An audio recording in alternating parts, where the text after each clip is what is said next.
Push that rock with Simpson math. Let's talk about the root test. Root test, part 1. We're talking about a series here, and we know that eventually all the terms are non-negative. Maybe not at first. Maybe not at first. Maybe you have some negatives, some zeros at first, but eventually all of the terms are non-negative. So for some index n, when the index gets passed in, all the rest of the terms are greater than or equal to 0. Okay, that's the type of series we're talking about. It's basically just like with the ratio test where we said, but with the ratio test we said they all had to be positive. If they're all positive, you can definitely use the root test, but we have a little bit more flexibility here. Now, the next condition for the root test, part 1, is that when you take the limit of this nth root of the terms of the argument of the series, here's the sequence, which is the argument of the series. When you take the nth root of that sequence, if it's less than 1, strictly less than 1, but greater than or equal to 0, then you know the series converges. Now, part 2 is going to say something very similar.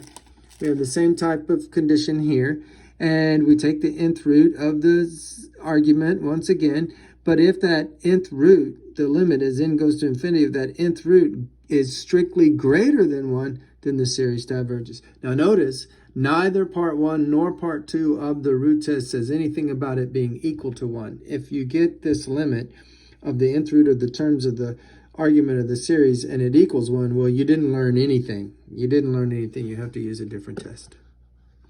Let's do an example. Oh my, this looks crazy. Let's walk through it. So we're taking our sequences n squared over 5 to the n. So this part's geometric, but that part's not geometric. And so n squared over 5 to the n. And we're going to do this series of this argument here. Well, notice all the terms are positive. Okay, so that's great. That means we can apply the root test if we want to. So we take the nth root of the argument here, of n squared over 5 to the n.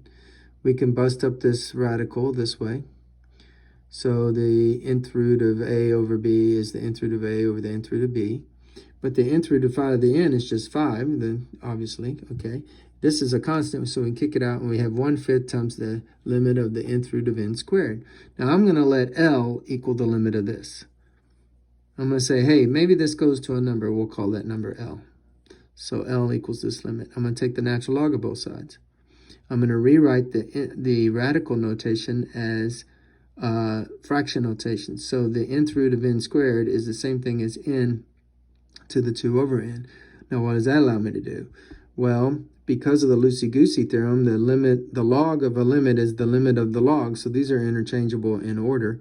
So we'll take the limit of the log, and we have this 2 to the n as an exponent. We can use log properties and roll off the log. Roll off the log property. This 2 over n comes out here. I'm taking the limit of this product in. I'll kick this constant 2 out and now turn this product into a ratio, the natural log of n over n. Oh, look, if I look at the natural log of n, it goes to infinity by Dirichlet. If I look at the n, it obviously goes to infinity because, well, I didn't write it down, but our n is going to infinity. That's the type of limit we're looking at. So obviously n goes to infinity. So we have infinity over infinity. That's a L'Hopital.